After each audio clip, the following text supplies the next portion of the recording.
আপনারা সবাই জানেন যে বর্তমানে পে স্কেল নিয়ে একটা মানে কি বলবো, একটা খেলা শুরু হয়েছে, একটা গেম শুরু হয়েছে। এই গেমে আমরা প্রজাতন্ত্রের কর্মচারীরা আবার বৈষম্যের করাল গ্রাসে নিমজ্জিত হতে যাচ্ছি।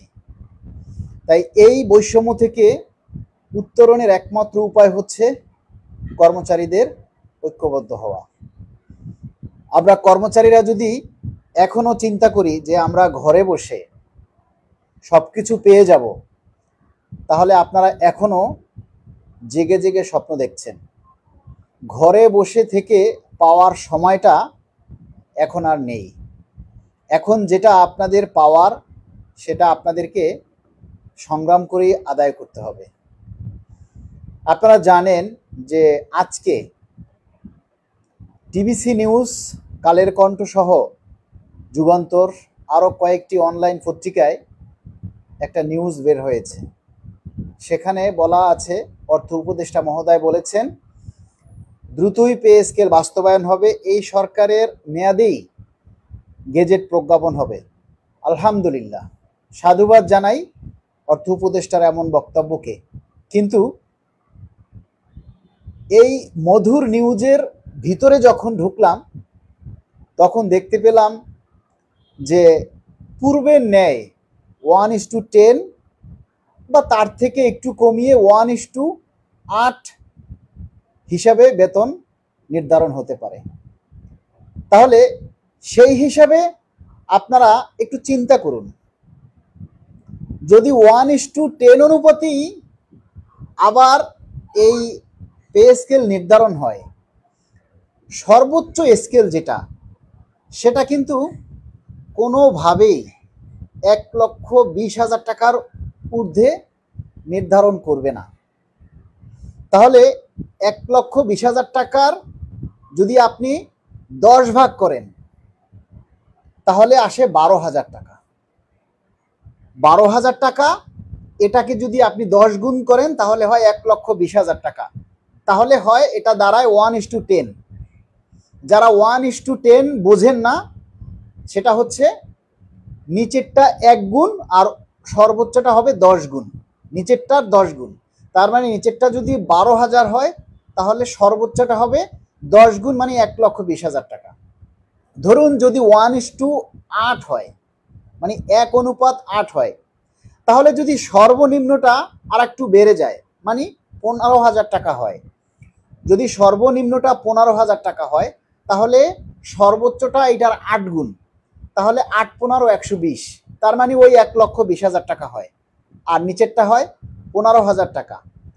এখন এই দুইটা পে স্কেল অতিবাহিত হওয়ার পর, গত 10টা বছর পরে এত আন্দোলন সংগ্রাম করে যদি 1:10 হয়, তাহলে এই যেন পে স্কেল পাওয়ার পর আপনি আর আগামী 5 থেকে 7 বছরের মধ্যে কিন্তু আর কোনো পে স্কেল পাবেন না। তার মানে এই 1:8 দিয়ে, মানে সর্বনিম্ন 15,000 বা 16,000 টাকা বেসিক দিয়ে আপনি না বাঁচতে পারবেন, না পরবর্তী সরকারের কাছে পে স্কেল পুনরায় চাইতে পারবেন। এখন সিদ্ধান্ত আপনাদের, আপনারা কি করবেন? 1:8 বা 1:10 নিয়ে সন্তুষ্ট থাকবেন, নাকি ঘর থেকে বেরিয়ে আসবেন? সিদ্ধান্তটা সম্পূর্ণই আপনাদের। আপনাদের উপরে আমরা ছেড়ে দিলাম, আপনারা কি করবেন। আমরা দাবি জানিয়েছি 1:4, সেখানে 1:5 হতে পারে, কিন্তু 1:8 এটা যদি কর্মচারীরা মেনে নেয়, এবং 1:8 মেনে যদি কর্মচারীরা এখনো আপনারা ঘরে চুপ করে বসে থাকেন, তাহলে 15 থেকে 20 এই 5টা গ্রেডের কর্মচারীরা মারা যাবে। আপনারা না পারবেন বাঁচতে, না পারবেন মরতে। নিয়মতান্ত্রিকের সবকিছুর জন্য আশা করি, তাহলে নিয়মতান্ত্রিক ভাবেই আমরা আবার পুনরায় বৈষম্যের শিকার হব। আমি সকল ডিফেন্স, যারা পুলিশ, র্যাব, বিডিআর, সেনাবাহিনীতে আছেন, আমরা বলবো আপনারাও এই আন্দোলনে যোগ দিন, সিভিল ড্রেসে আসুন, আপনারা সবাই এসে আমাদের পাশে দাঁড়ান, কারণ এটা সকলের দাবি। কোনোভাবে যদি হেনস্থা হয়, কোনোভাবে যদি এই পে স্কেলটা যেন তেনভাবে আবার বাস্তবায়ন হয়, তাহলে ভাই আমরা আগামী 7 বছরে বা আগামী 5-6 বছরে পরবর্তী সরকারের কাছে বলতে পারবো না যে পে স্কেল দেন। এই যেন তেনভাবে যদি পে স্কেলটা বাস্তবায়ন হয়, তাহলে আগামী 5-7 বছরের মধ্যে আমরা কোনো পরবর্তী সরকারকে কখনোই বলতে পারবো না ভাতা বাড়ান, বেতন বাড়ান বা পে স্কেল দিন, কোনোভাবে কথা বলা যাবে না। তাই আমাদেরকে যা করার এই সরকারের আমলেই আমাদের যেটা করার সেটা একত্রিত হতে হবে, ঐক্যবদ্ধ হতে হবে। আমরা সেই দিন হব শান্ত যেদিন পে স্কেলের গেজেট পাবো হাতে। আমরা কোনো আশ্বাসে, কোনো প্রশ্বাসে বিশ্বাসী নই। আমরা কোনো নিউজ পেপার, কোনো অনলাইন পত্রিকার খবর দেখে আমরা খুশি হতে চাই না। আমরা সেই দিন খুশি হব যেদিন পে স্কেলের গেজেট এই হাতে পাবো, সেই দিন আমরা স্বস্তির নিঃশ্বাস ফেলবো। আমরা এই গভর্নমেন্টকে আমরা স্যালুট দিতে চাই যে এই গভর্নমেন্ট সরকারি কর্মচারীদের সচ্ছলভাবে বাঁচার অধিকার দিয়েছে। আমরা বুক ফুলিয়ে বলতে চাই এই অন্তর্বর্তীকালীন সরকার কর্মচারীদের একটা মানসম্মত সময় উপযোগী একটা পে স্কেল দিয়েছে। আরে ভাই, একটা জিনিস কেন চিন্তা করতেছে না সরকারের পক্ষ থেকে, যে গত 10 বছরে আমাদের 2টা পে স্কেলের টাইম অতিবাহিত হয়ে গেছে নিয়মতান্ত্রিক ভাবে। মাহমুদুল ভাইয়ের ভাষায় আমি বললাম যে নিয়মতান্ত্রিক ভাবে যদি আমরা 2020 সালে পে স্কেল পেতাম, তাহলে 8,250 টাকার স্কেলটা কোথায় যেত? ন্যূনতম 15,000 16,000 টাকায় যেত।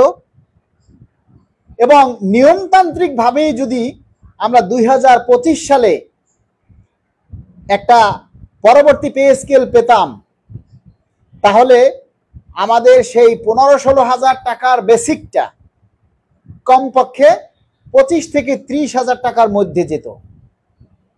তাহলে আজকে 10টা বছর পরে কেন আমাদেরকে আবার সেই 16,000 15,000 টাকায় আমাদেরকে টেনে নিয়ে আসতে চায়? তাহলে তো আমরা সেই 15 সালেই রয়ে গেলাম।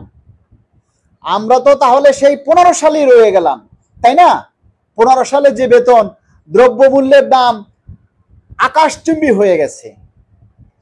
এই যে 15 সালের পর থেকে 10 বছরে 40 টাকার চাল আজকে 80 টাকা, 40 টাকার চিনি আজকে 130 টাকা, 80-90 টাকার ডাল আজকে 130 টাকা, 100 টাকার তেল আজকে 200 টাকা হয়ে গেছে।